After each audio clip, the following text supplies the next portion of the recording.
to talk about shame. People feel it on different levels, some more than others. And you would think, even me today, with the body that I've always wanted, I don't feel shame or insecurities or anything, but I still do.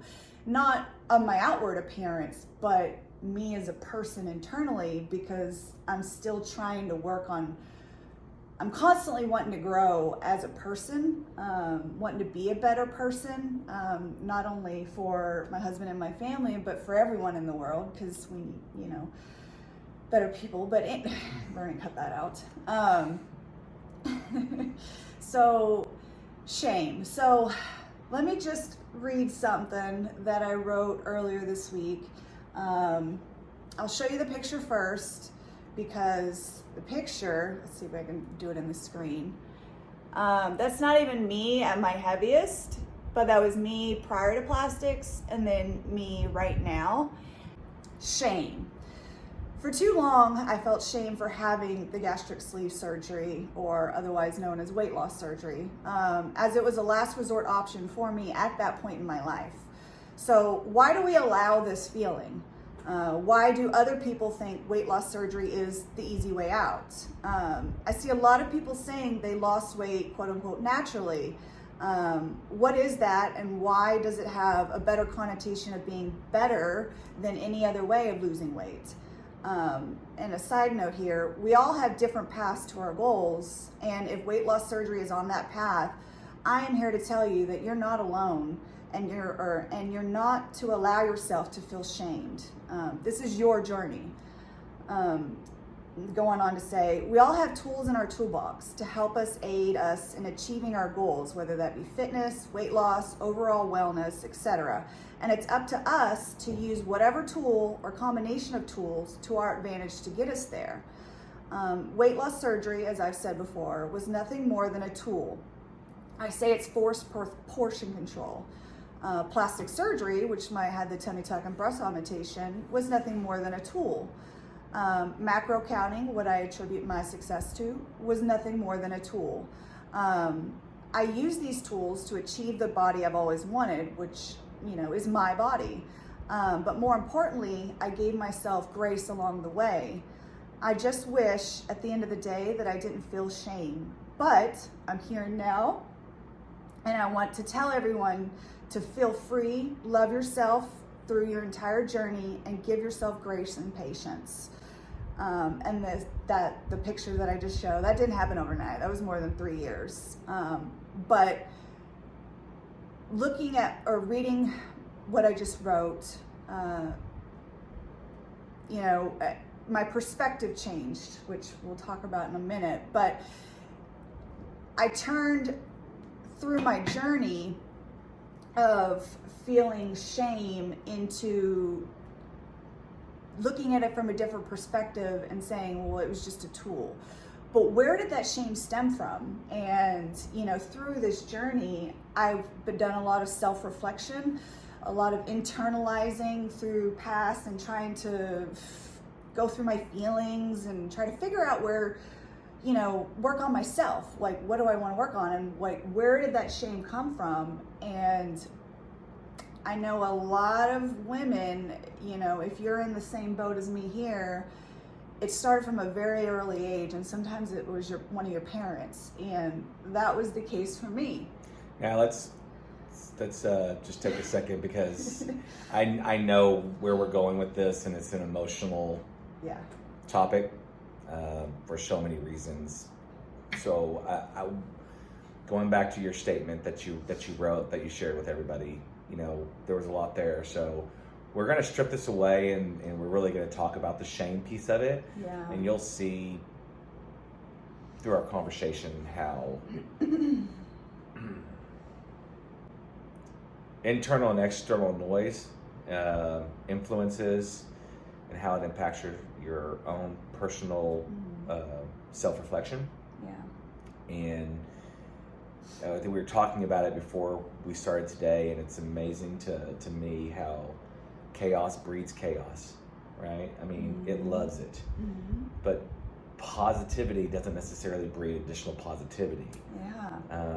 And so it's when you're filling your bucket, it's almost as if the thing that's going to hurt you the most, misery loves company, right, is the thing that's going to take and fill whatever void you have the fastest. Right? Which I didn't figure out until I was 42 years old, y'all. Yeah. So where do you start? It took me getting stronger physically and building my confidence up and doing a lot of self-reflection over the last year to internalize shit like that made me realize, why did I give my dad the control to make me feel that way? My entire life. Whew. As adults, you think about, birds of a feather flock together. Who do you want to be around? And the people that you want to be around, the people that give you the right feelings of energy. And it's hard when it comes to a parent, and you look at the parent and you say, am I supposed to love you because you're my father when I hate you as a person? Trying to relay that this happens to a lot of people, and it's not okay. But what is okay is realizing that it's not okay. And do know that everybody has insecurities regardless of shape and size. Ooh. And I may not have any physical insecurities anymore because I have, like I said, learned to love myself through my entire process. And I accept any flaws now that I have as tiger stripes or whatever you want to call them. But internally, I'm still trying to work on me, and I will always continue to try to be a better person. But we actually had lunch with a couple friends of ours, and one of them we had met at the gym with the start of his journey. Just over 2 years ago. Yeah, so 26 months. Yeah. And I said, what was the most important lesson you learned during this journey, your 26 months? And he thought about it, and I just think the answer he gave was perfect. What was the most important lesson he learned over the last 26 months? Perspective.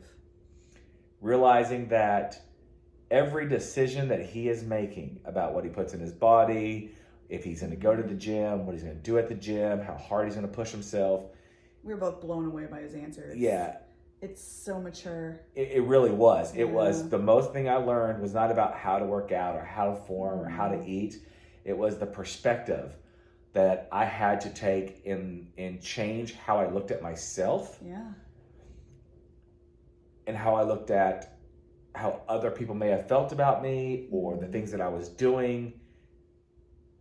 That these were all my choices. My choice to feel a certain way, my choice to do a certain thing. I don't think that any one word sums it up better than perspective. And that's true. And like, if I think about that and I take it in how I have internalized everything and done the growth process, I've turned that shame into, now it was a tool. So I've changed my perspective as well. I just didn't use that word. I didn't even think of it in that manner. I mean, that's so simple, but so like amazing. Part of the fun of this process, this journey as we call it, the transformation process, is you think you know you until you put yourself into self-imposed positions that force you to reflect and grow. And it's an amazing feeling that you really start getting the concept of